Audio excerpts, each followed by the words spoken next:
PRT की अगर हम बात कर रहे हैं तो post of primary teacher, number of post कितनी है यहाँ पे, होपफुली आप देख पा रहे होंगे, नंबर ऑफ पोस्ट है 16,182 पोस्ट हैं 2024-25 के सत्र में जो खाली हैं,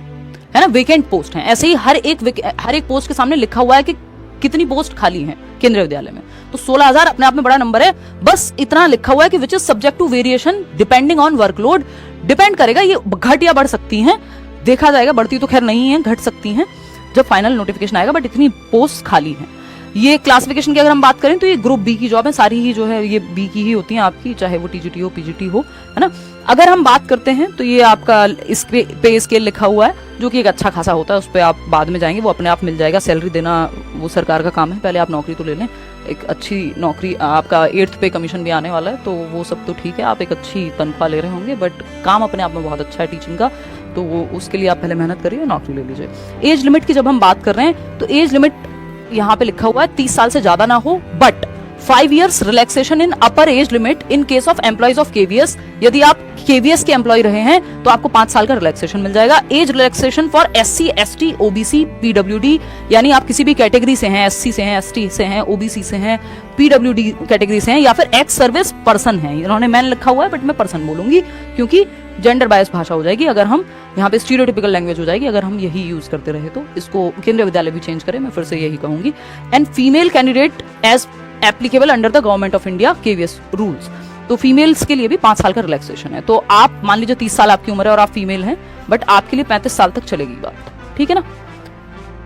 क्लियर है बात। तो यहाँ पे इन्होंने ये क्लियर नहीं किया हुआ है कि age relaxation for 5 years age relaxation in case of SC, ST, OBC, PWD, ex service person and female candidate as applicable under the, तो इनको टोटल, अब यहाँ पे ऐसा हो सकता है मान लीजिए कोई एससी से और फीमेल भी है, तो यहाँ तो ऐसा कुछ नहीं लिखा हुआ कि 10 साल का रिलैक्सेशन मिल जाएगा, है ना, 5 ही मान के चले, बट इस पर क्लैरिटी नहीं है, नेगेटिव मार्किंग नहीं होती है भाई केंद्रीय विद्यालय में, ठीक है ना। चलिए कोई ऑप्शन है, मान लीजिए क्वालिफिकेशन की अगर हम चर्चा कर रहे हैं तो ये 35 साल ही मान के चलना, आप इसमें ऐसा मत सोचना 5 साल अलग से फिर जुड़ जाएंगे, मैं 35 ही मतलब 5 साल का ही रिलैक्सेशन मान लें अगर आप फीमेल हैं या कैटेगरी से हैं तब भी, ठीक,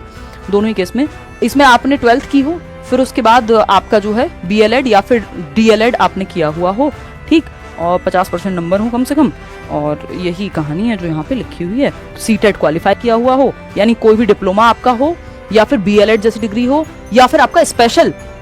एजुकेशन वाला जो डिप्लोमा होता है डीएड, तो स्पेशल एजुकेटर जो है नॉर्मल प्राइमरी में भी अप्लाई कर पाएंगे, स्पेशल एजुकेटर में भी अप्लाई कर पाएंगे, ठीक है ना। यहाँ लिखा हुआ है 2 years diploma in education special education from RCI rehabilitation council of India, qualified CTET. तो 3 चीजें हैं यहाँ पे, proficiency to teach through Hindi and English medium, ये केंद्रीय विद्यालय के हर एक पोस्ट पे लिखा हुआ है कि हिंदी और इंग्लिश मीडियम दोनों को आप पढ़ा पाएं, वो इंटरव्यू में भी ये चीज काम आती है, तो उसकी टेंशन आपको नहीं लेनी है, पेपर बाइलिंगुअली आता है, चाहे आप हिंदी मीडियम से हो चाहे इंग्लिश मीडियम से हो, दोनों में देख पाएंगे। तो यहाँ पे सिंपल है, एक तो आपका डिप्लोमा यानी डीएलएड, बीटीसी, बीएड, ईटीई जो भी अलग अलग स्टेट में बोलते हैं, प्लस 2 साल का डिप्लोमा, प्लस आपका आप सीटेट किया हुआ होना चाहिए आपने, ठीक, इसमें स्पेशल एजुकेशन वाला डिप्लोमा भी चल जाएगा। चलिए इसके अलावा आपका कोई भी डाउट हो तो आप कमेंट्स में पूछ लीजिएगा। यही मुख्य बातें थी कि वैकेंसी आने ही वाली है केंद्रीय विद्यालय की, और ये ऐसे ही नहीं कहा जा रहा है, ये प्रॉपर चीजें हमारे सामने हैं, वेबसाइट पे ये सारी बातें की हुई हैं, तो वैकेंसी बहुत जल्दी देखने को मिलेगी। इस बात का हम आइडिया यहाँ से देख के लगा सकते हैं।